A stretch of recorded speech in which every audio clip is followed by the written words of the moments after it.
Welcome back. One organization is using the art of film and photography as a form of healing. Nana's Living Room offers a 12-week program teaching participants the ins and outs of these art forms with the goal of assisting at risk communities on their journey toward a better path. Joining me to discuss the program is co founder David Hopper and director of programs Jillian Hopper. Thank you both so much for joining me. Thank you Thank for you having us. Now, can you just talk about the inspiration behind the creation of Nana's Living Room? Sure. The inspiration actually came from seeing what's going on in the world, right, within the community with the young people, guns, gang violence, things of that nature, and my background, pretty much coming from that. It was like we need something to give the kids. Like a lot of times you hear people say, "Oh, no, put the guns down," or "Stop doing this, stop doing that," but we give them nothing in return. And then the living room is here to give them something in return. Now, can you talk about the name? Because I really like the name. It sounds so comforting and it's so nice. So can you just talk about, the creation behind the name and what inspired that? Sure. So what inspired Nana's Living Room is we just were kind of thinking of what was the safest place we went to when we was a child. So growing up, one of the safest places I went to was my grandmother's house, my great-grandmother's house. And back then it was when they had the plastic on the sofas, right? So even though you kind of stuck to the chair, but it was still a safe place to be able to kind of speak your heart and speak your mind to someone who understood and didn't kind of push you away. And I also really like, just for me personally, I used to watch a lot of movies and stuff at my grandma's house. So that's why, I like the name as well, because I think, like when I think about the times that I watched several movies and because of your organization, where you guys focus in, I just thought that was really cool. So thank you so much for sharing that. Now, how does your organization, speaking of movie, how does your organization explore movies, arts, and photography? Yeah. For that, we pretty much in our mission, right? Our mission has a part and it says we teach kids, film and photography as well as through experiential learning. So we actually have them use their narrative, right? So the things that they're going through on a daily basis, we use that. We ask them to use that to create and And develop their story. right. Yeah. So Yeah. that's pretty much that, how that coincides. Every day, I like to say my life is a movie, right? And it's true. You're the writer, you're the director, you're the editor of your own movie. And we let the kids know your end is the way you write it. Mhm. Now, I also want to touch on the fact that, when I think of movies and art and photography, for me, I always think of it as entertainment. But I think it's so beautiful that you guys kind of use it as a form of healing. Can you talk about, what inspired you both to use, movies, art, and photography, as a form of healing? Sure. I think it's kind of like, as he said, like you create your own story, right? And I think one of the things we think about, right? It's funny. I was just having a conversation with some family members and we were talking about like how we watch movies and we start crying. And, the men were kind of like, it's just a movie. And it's like, it's just a character. But it's like, it's a character that you connect with, right? Because when you're watching a movie, you're watching a television show, you connect with that character, whether it be from an experience, whether it be a trigger, whether it be something that you look at as a coping mechanism, we connect with it. So we look at that as a form of healing as well because of that connection to the character, because of that connection to the movie. Now, what are some of the day-to-day activities, participants will have while they're in this program? Day to day, we pretty much show them the basics. We start with the basics of the camera. So anybody that picks up a camera, to really get the most out of it, you have to know the photographer's triangle, which is the ISO, the shutter speed, f-stop, things of that nature. So we teach them the basics, and then from the basics they go on to different levels, from just learning how to have a photo shoot, do a photo shoot, all the way down to shooting a short film. So every day in the day is pretty much going through them steps. So we have a curriculum. We have a 6-step curriculum as well. So through the day, this is what they're doing. Now, I think it's also really cool because the stuff that you're talking about, I know people pay a lot of money, to learn this stuff. And sometimes it's often associated with prestigious schools and events, Can you talk about the importance of making this accessible, especially to people who are probably most vulnerable?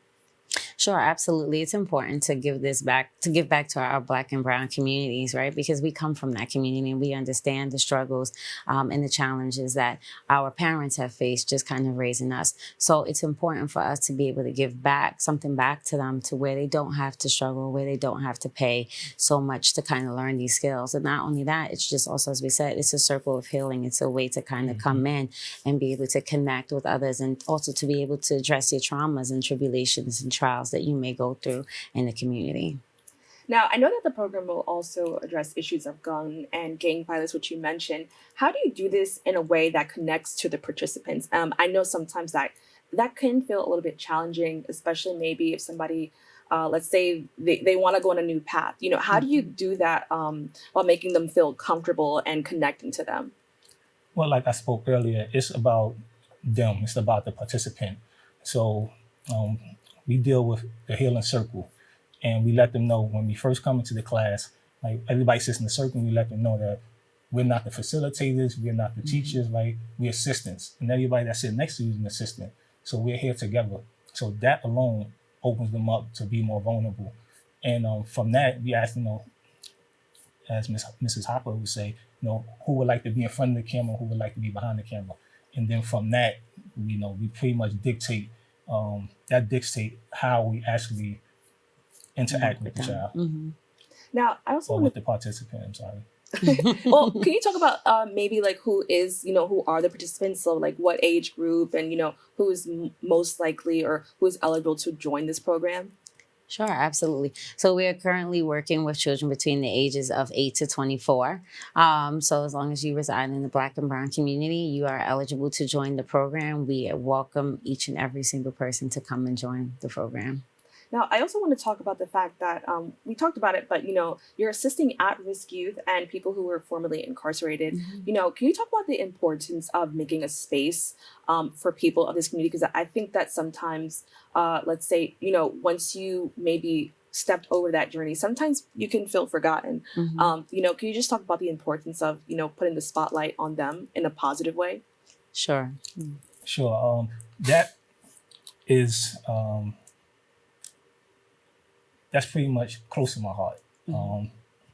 I'm an individual from both of those sides, right? At-risk youth, formerly incarcerated. I did 7 years in prison for a shooting. Fortunately, nobody was deceased. And during my time, I realized there's no one, you have no right to harm another person, right?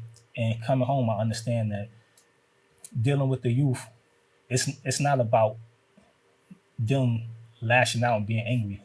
Anger is a part of life. It's about how you deal with it, right? The coping mechanisms. And we understand that giving them options and opportunities and ways to deal with the anger really helps. And that's the reason why we really dove in or focused on the at-risk youth and formerly incarcerated. And, we're not here for intervention, right? Once they're impacted by the system, we jump in. No, that's not it. We're here for prevention. We want to get to them before they actually get to the system. And the individual that's coming home from the system, they help as mentors and guides for the younger individuals. Now, can you talk about some of the milestones participants have accomplished in this amazing program?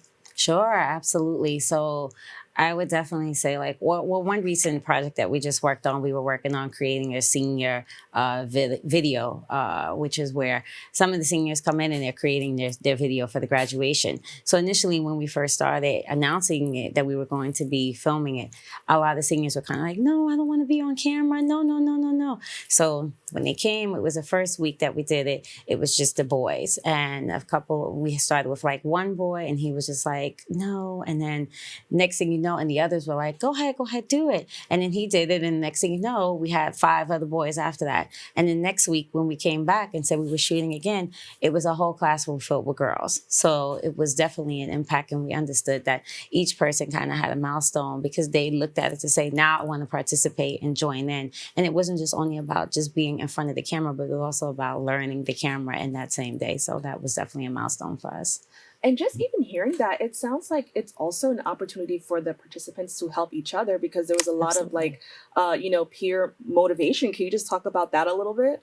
Sure, absolutely. It was definitely peer motivation. That's one of the things we do is kind of teach them how to work with each other, how to do team building skills to increase self-confidence and self-esteem. So we feel like that's definitely important.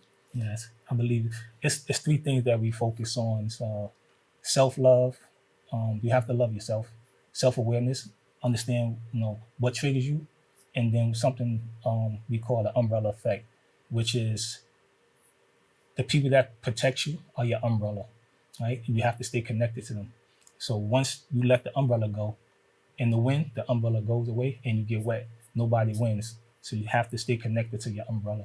So that's the people that that protect you, your mother, your grandmother, Nana, things of that nature. So And your peers with the teenagers. Right. And I really love to hear that because I just think that's amazing. As you mentioned, it's not necessarily like an intervention, whereas like you have somebody who's maybe above you that's like talking at you. Yeah. It's like a community thing, which I Yes. think is just so amazing. Now, what do you hope people take away from the program? So we hope that people definitely learn photography skills and videography skills, of course. We also hope that people learn coping mechanisms, learn ways to deal with triggers because we are triggered in the community. We also learn how to deal with peer pressure. That's one of the things coming from a social work background and working with teenagers when I first started. I feel like that's definitely important to kind of talk about your peers and positive influences versus negative influences. So ways to kind of address that in the community and not just on that, to also think about ways to help your community and to give back to your community because that is very important to us. And then can you talk also about what do you hope to see people learn from the program? Yeah, sure. I hope to instill greatness, right? Something we say is we want them to activate their greatness because everybody had greatness inside them. This need to be activated. So we believe that doing what we do will activate that greatness. And now that they're great, they see their greatness, they can spill that light and that greatness onto someone else. Well, I appreciate you both so much, for taking the time to speak with us. I really loved learning about it. I know we met previously, Yes, and I yes, was yes. like, this sounds amazing. I have to talk about it. So thank you both so much. Thank you. We also brought some gifts for you. Look how awesome, this is so cute. Thank you so much. I really love this. So thank you. So just so everybody can see what it is, it's Nana's living room. Thank you guys so much. No Thank problem. you. Thank you. If you or someone you know is interested in taking part in this amazing program, please go to their website at www.nanny'slivingroom.org. We've come to the end of our show today. I'd like to thank all of our guests for joining us and you, the viewers, for tuning in. If you miss any part of today's show, you can catch the recable cast at 5 and 10 p.m. on Optimum Channel 67 and Verizon Fios Channel 33, or watch anytime on the web at bronxnet.org. I'm Kibin Alleyne, wishing you and yours safety and wellness now and always. See you next time.